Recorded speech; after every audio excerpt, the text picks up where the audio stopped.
मुझे माफ़ कर दो माँ, आज के बाद मैं कभी भी चोरी नहीं करूँगा। शुभम अपनी माँ सुलोचना से कहता है। सुलोचना कहती है, सिर्फ चोरी नहीं बल्कि कसम खा कि आज के बाद से तू कभी भी मुझसे झूठ नहीं बोलेगा, कोई ऐसी बात नहीं करेगा जिससे मुझे दुख पहुँचे और हमेशा एक सच्चा देशभक्त बन के रहेगा। मैं कसम खाता हूँ माँ, ऐसा कोई काम नहीं करूँगा। शुभम अपनी माँ का हाथ पकड़कर कसम खा लेता है।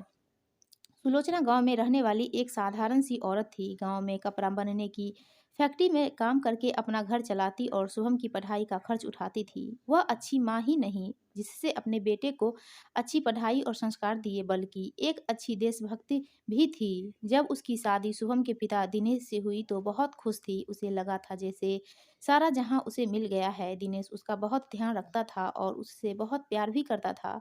शुभम के पैदा होने के वक्त उसने घर, सुलोचना और अपना काम बहुत अच्छे से संभाला था। स्वर्ग जैसा सुंदर माहौल था उसके घर में। तभी एक दिन जब दिनेश घर में नहीं था तो पुलिस उसके बारे में पता करने आती है। दिनेश कहाँ है? पुलिस वाला पूछता है। वह घर में नहीं है। आपको क्या काम है? सुलोचना जवाब देती है, तुम्हारा पति एक देशद्रोही है। उसने देश के बहुत बड़े दुश्मन का साथ दिया है। कल जो शहर में बम फटा था जिसमें कई लोगों ने अपनी जान गंवाई और कई घायल हुए, उसमें तुम्हारा पति का भी हाथ था। जल्दी बताओ वह कहाँ है? सुलोचना चौंक गई। वह कहती है, जब वह आएंगे मैं आपको खुद ही खबर कर दूंगी। दिनेश के घर पर न मिलने पर पुलिस उस वक्त घर से चली जाती है। कुछ देर बाद जब दिनेश वापस लौटता है तभी पुलिस उसे धर दबोच लेती है। सुलोचना के सामने दिनेश अपना गुनाह कबूल कर लेता है। मुझे माफ कर दो सुलोचना, मैंने पैसों की खातिर यह काम किया। मैं बुरा आदमी नहीं हूँ। उतना बड़ा हादसा होगा मुझे नहीं पता था। सुलोचना मौन रहती है। वह कुछ कह नहीं पाती और पुलिस उसके सामने ही दिनेश को पकड़ कर ले जाती है। उसके बाद से सुलोचना ने दिनेश की शक्ल भी नहीं देखी थी। पता चला था कि कुछ साल बाद वह जेल से छूट कर भाग गया, लेकिन ना तो वह घर आया और न ही सुलोचना ने पता करने की कोशिश की थी। आज जब शुभम ने पहली बार चोरी करी तो वह डर गई थी कि शुभम कहीं अपने पिता के नक्शे कदम पर न चलने लगे। शुभम बढ़ती उम्र का बच्चा था। वह ज्यादा बड़ा नहीं था, पर बचपन से उसने अपनी माँ को मेहनत करते देखा था, इसलिए अपनी उम्र से वह कहीं ज़्यादा समझदार बच्चा था। एक दिन शुभम देर रात को अपने कमरे में बैठा पढ़ रहा था। कुछ दिनों बाद उसके परीक्षा शुरू होने वाले थे। सुलोचना दूसरे कमरे में सो रही थी। शुभम को लगा उसकी खिड़की के पास कोई है। वह थोड़ा डरा जरूर था, पर उसने फिर भी टॉर्च की मदद से बाहर जाकर देखा तो वह चौंक गया। बाहर उसके पिता जख्मी हालत में दीवार के सहारे खड़े थे। शुभम ने दरवाजा खोला और उनको अंदर आने में मदद करी। उसने अपने पिता को आराम से चारपाई पर लिटाया और उनके लिए पानी लेने गया। पहले तो उसने सोचा कि माँ को उठाता हूँ, पर वह डर गया कि माँ न जाने कैसे प्रतिक्रिया करेगी। कहीं वह पिताजी के इलाज को मना न करके पुलिस को ही न बुला ले। वह उसी कसम में था कि पिता के कहराने की आवाज़ आती है। उसने कमरे का दरवाज़ा बंद करा और पिता को पानी पिलाया। शुभम दवाई का डब्बा लेकर आता है, रुई से उनके जख्मों को साफ करता है और फिर दवाई के डब्बे से ट्यूब निकालता है।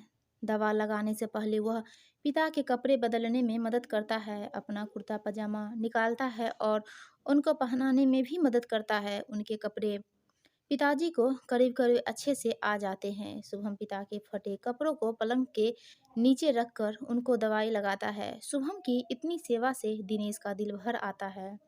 मुझ जैसे बुरे पिता की कोई इतनी सेवा कैसे कर सकता है? तुझे और तेरी माँ को सिवाय दुख के मैंने कुछ नहीं दिया। आज भी मैं पुलिस के हाथों ही जख्मी हुआ हूँ। कभी भी पकड़ा या मारा जा सकता हूँ। शुभम पिता का हाथ पकड़ कर कहता है, पिताजी मैं जानता हूँ, लेकिन आप मेरे पिता हैं।